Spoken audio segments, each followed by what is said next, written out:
Écoutez, ruine sur ruine, l'Afghanistan était un pays en 2001 qui avait été ruiné par plus de 20 ans de guerre civile.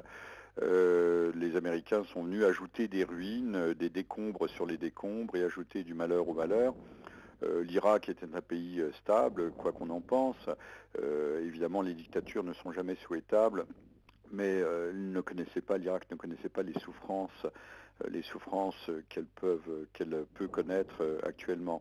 Donc je résumerai de façon très simple, des tours de Manhattan aux ruines de Gaza, nous avons le bilan des deux mandatures Bush qui, encore une fois, a laissé le monde dans un état de déstabilisation et même de chaos, on peut dire, avec des perspectives on ne peut plus sombres.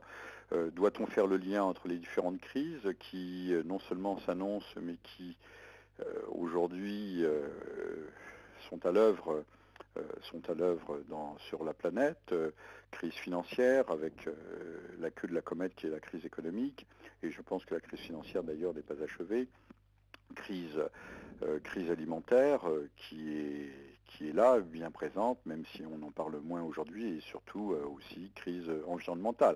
Maintenant, toutes ces crises du Proche-Orient qui est en convulsion, avec un monde arabe qui est divisé contre lui-même, puisqu'on n'a pas vu à Doha ni l'Égypte ni l'Arabie Saoudite, montrant bien que ces pays jouent aussi un jeu dangereux, puisqu'ils refusent le jeu du dialogue avec leurs pairs, et que tôt ou tard, le différentiel se creusera à tel point que ces régimes eux aussi risquent d'être profondément déstabilisés, puisqu'on ne peut pas ignorer ou mépriser éternellement sa propre opinion publique.